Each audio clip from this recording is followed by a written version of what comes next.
눈이 침침해지는데 혹시 이거 백내장인가? 나이가 들어서 시력이 떨어지는데 그냥 노안일까 백내장일까? 이런 고민을 가지고 계신다면 반드시 의심해 봐야 됩니다.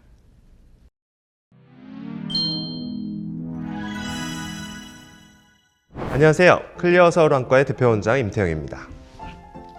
유튜브 시작한 이후로 지금까지 쭉 진료와 열심히 병행하고 있어요. 주변에서 야, 쉴 때는 쉬어야 되는데 쉬는 날 촬영하느라 힘들지 않냐 이런 말씀도 많이 해주시는데 일종의 취미처럼 느껴질 정도로 재미있게 찍고 있습니다. 오늘은 실제로 백내장에 대해서 가장 잘 알고 계신 분들을 위해서 백내장의 모든 걸 좀 더 이해하기 쉽게 설명을 드리려고 합니다.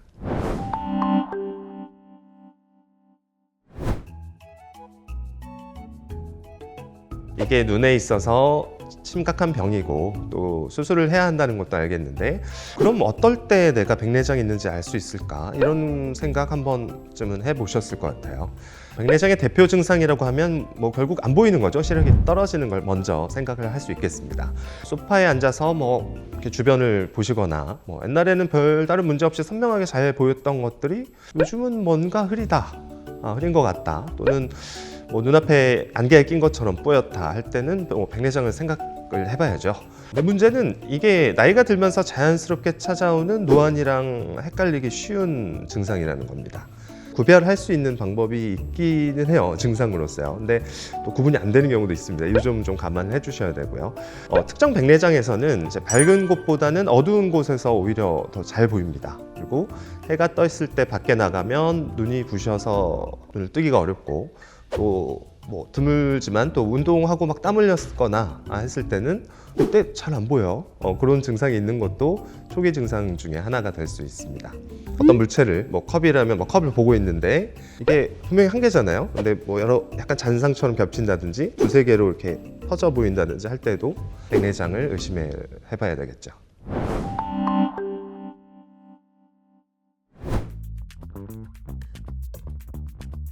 눈이 이제 동그란 공 모양이고 카메라로 치면 렌즈 역할을 하는 수정체라는 게 이 안에 들어가 있어요. 그래서 우리가 밖에서 보는 까만자라는 각막 뒤에 두 편에 위치를 하고 있는데 이 렌즈는 아시다시피 카메라 렌즈가 빛을 모아주는 거잖아요. 그래서 여러 가지 우리 넓게 퍼져 있는 물체들에서 반사되는 빛을 모아서 눈 안에 있는 망막에 초점을 맺게 해주면 빛의 자극이 신경을 통해서 머리로 올라가게 되는 거죠. 그래서 우리가 사물을 본다 이렇게 느끼는 겁니다. 지금 말씀드린 것 중에 그 카메라 렌즈 역할을 하는 빛을 모아주는 수정체라는 게 이제 백내장이 생기는 부위가 되겠죠. 태어날 때는 원래 별 색깔도 없고 투명하고 말랑말랑하거든요. 이 나이가 들면서 이 수정체가 바로 탁해지고 좀 뿌얘지게 되거든요. 이게 바로 백내장이란 병이 됩니다. 탁해지기 시작하면은 말랑말랑했던 수정체의 탄력도 점점 없어지게 돼요. 떨어지게 되는데 탄력이 떨어지다 보니까 초점을 맺게 만들 수가 없는 거예요. 그래서 원래는 두꺼워졌다 얇아졌다 하면서 거리에 따라서 초점을 맞춰줘야 되는데 전체적으로 탄력성이 떨어지면서 이전과는 다르게 초점이 잘 안 맞게 되고 그렇기 때문에 이전과는 다르게 잘 안 보이고 흐리게 보이는 증상이 생기게 되는 거죠.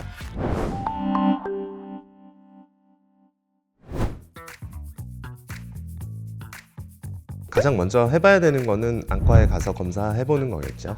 그래서 아까 말씀드린 의심 증상들 중에서 해당되는 증상이 있다면 먼저 일단 안과에 가서 여러 가지 장비를 통해서 검사를 해보고 백내장이 실제로 있는지 또 얼마나 진행됐고 과연 수술에 해당하는지 이런 것들을 잘 알아보셔야 될 것 같습니다. 백내장 진단을 만약에 받았다 하면은 이제 얼마나 진행됐느냐에 따라서 치료 방법을 선택을 할 수가 있죠. 우리가 일상생활에 있어서 크게 지장이 없다면 약물 치료를 먼저 할 수 있겠는데요. 약물 치료는 사실 치료 방법이라기보다는 백내장 진행을 좀 더디게 하는, 늦추는 이제 그런 방법입니다. 중요한 것은 백내장으로 진단을 받았다고 해서 무조건 수술해야 된다 이런 건 아니라는 점이에요. 전반적으로 수정체가 깨끗한데 조금만 뿌얘졌다든지 시력하고 상관없는 주변부가 뿌얘져 있는 그런 경우가 있고요. 반대로 심하게 탁해져서 딱딱하고 뿌연 그런 경우도 있습니다. 후자라면 아마 환자분들이 느끼시는 불편도 많이 심할 거니까 당연히 수술을 생각을 해야 될 거고요. 처음 말씀드렸던 것처럼 생활에 크게 지장이 없는 경우라면 조금 더 지켜보는 게 좋겠습니다.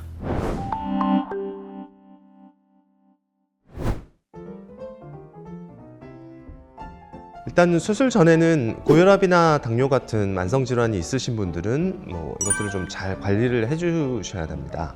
고혈당 상태가 오랫동안 유지됐거나 당뇨 관리가 너무 안 되면 수술 후에 회복하는 과정에서 영향이 있을 수 있거든요. 상처도 좀 더디에 아물 수 있고, 그리고 이런 질환들은 또 눈에 다른 문제를 일으킬 수 있기 때문에 평소에 별다른 불편이 없다고 하셔도 주기적으로 안과 검사를 받아보시기를 권합니다. 그리고 수술 후에 이제 환자분들이 또 걱정하시는 부분들 중에 하나가 눈에 림 같은 게 보인다, 다초점 렌즈를 한 경우에요. 이게 내 수정체, 그러니까 백내장이 생겨버린 내 수정체 대신에 이제 인공 수정체에 렌즈가 들어가면서 보이는 거라 대개는 이제 시간이 지나면서 몇 달 내에 괜찮아집니다. 수술이 잘못되거나 또 렌즈가 불량이거나 이제 그런 건 아니니까요. 너무 걱정하지 않으셨으면 좋겠습니다. 오늘은 이렇게 본격적으로 백내장을 조심하고 또 의심해야 하는 나이에 도움이 될 만한 내용을 전해드렸습니다. 백내장의 진단이나 치료 방법, 수술 계획에 대해서 궁금해하시는 부분에 대해서 잘 설명해주는 안과를 찾으시면 큰 문제 없이 수술이 진행되고 회복하실 수 있을 거라 생각합니다. 그럼 지금까지 클리어 서울안과 대표원장 임태영이었습니다. 감사합니다.